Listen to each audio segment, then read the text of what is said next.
let me say this was an honor to be involved in this kind of interdisciplinary project. I learned a lot from probably as much from the project as I could contribute. And so my goal for this project was to explore the history of poverty and racism in West Virginia. So to provide context about that history.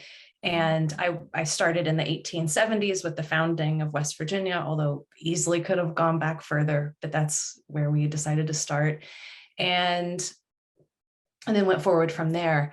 And I did think, I was looking back at my notes, and I recall thinking it was really important to have at least a brief discussion about history, the discipline, since I didn't want to assume that students have taken advanced history courses. I think oftentimes students in medical school probably took AP history in high school and may have skipped advanced history courses at the college or university level.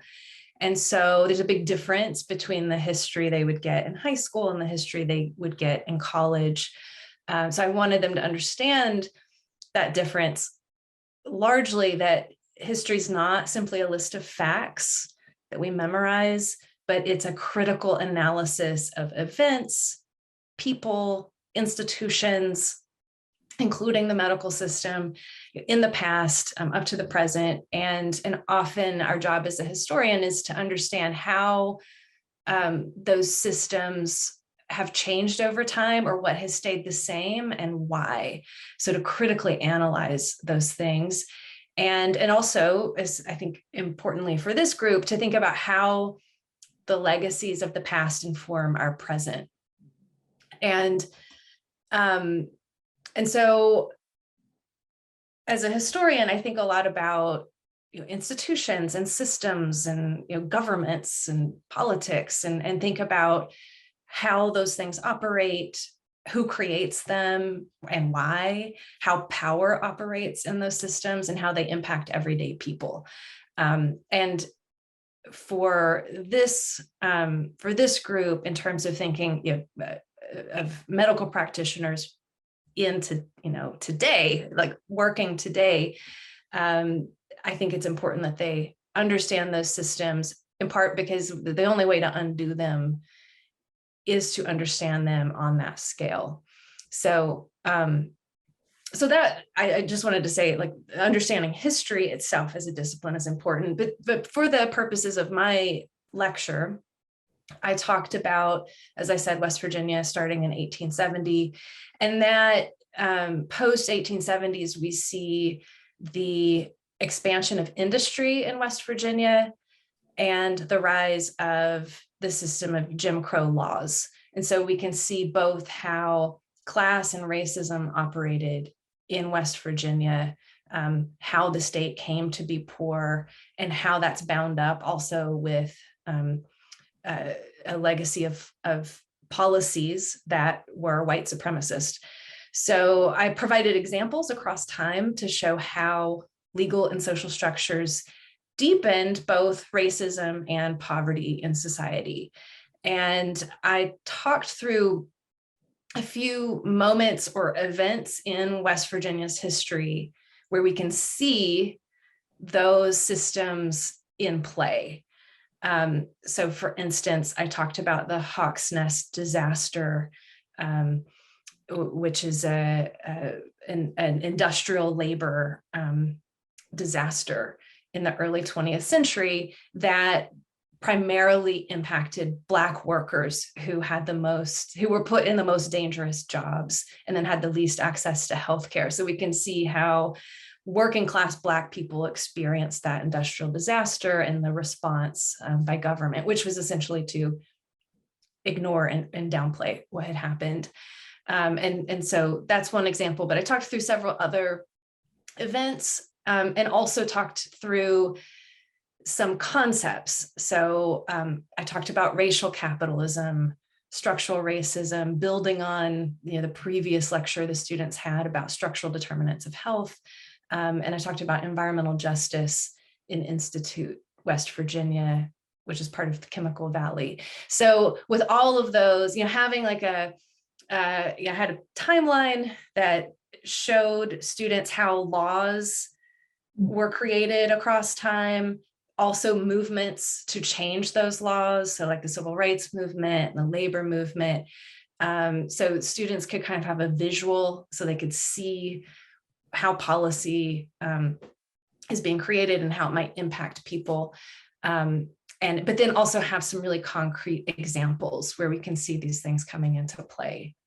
So I think that sums it up, Lori. I think that's very helpful. We were really trying to get at historical trajectories and how they inform present day inequities. And where we landed many months after your presentation, Jesse, was with neighborhoods and the structure of neighborhoods. So for instance, we discussed redlining and what is redlining and how does that shape the access to opportunities and resources for neighborhoods.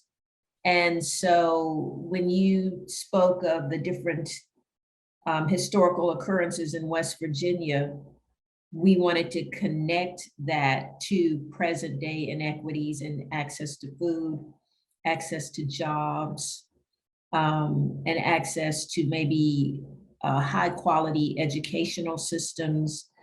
Can you think of one of the examples that you gave that are connected to present day loss of opportunities and resources for low income or racial or ethnic groups in West Virginia? Mm-hmm. Yeah, I think trying to think back to some of the examples. One of the examples that I gave was about the New Deal, the 1930s legislation that comes out of the Great Depression, which we still, we live under New Deal laws today, right? So we think about it as something from the 1930s, but it still impacts us and how our society is structured in the present. And we can think about that, especially in terms of wealth distribution.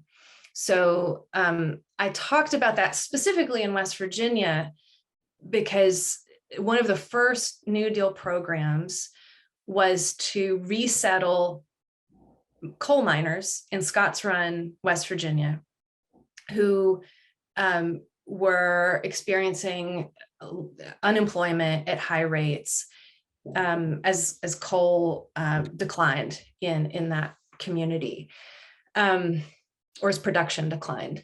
And the New Deal state response to that, led by Eleanor Roosevelt, in fact, like it was really coming from the top, was to create a new community, and that's Arthurdale, which is in Preston County, West Virginia. Now, that case is really significant because the people who were relocated to these new homes where they would receive job training and land were white people from Scotts Run.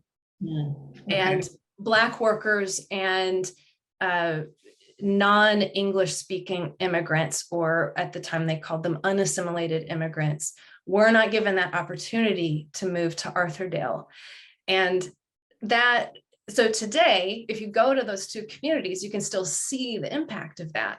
White families who moved to Arthurdale still own those plots of land and those homes. And so that's a part of wealth distribution. And we know that people who can have access to own a home and land, are financially more secure. And Scotts Run, I think that community now has something like 70 something people have been able to stay there. It's a tiny community. It used to be like in the thousands. People had to relocate and move for work and to hopefully find a community where they could get a better job, make higher wages, and finally be able to afford land. So that's a very clear example of structural racism. Yeah, we can see it in the landscape in West Virginia. I think that's an excellent example, and it reminds me of the comparison of the community that we looked at, the west side of Charleston. And in that case, we examined how African Americans were pushed into that community, and it was physically bordered by a train trestle and several streets beyond which white people would not go. And so African Americans went there, immigrants were pushed into that area. We also have low-income whites in that area, and it's become known as an oppressed area, where there's a lot of crime and drug usage. In comparison to what you just described, Arthurdale, I've actually visited that area. And so if you were moved to that area, I would imagine you had a better chance of thriving and accumulating some level of wealth for your family. And so I think those are great examples of how the past informs the inequities we see in the present.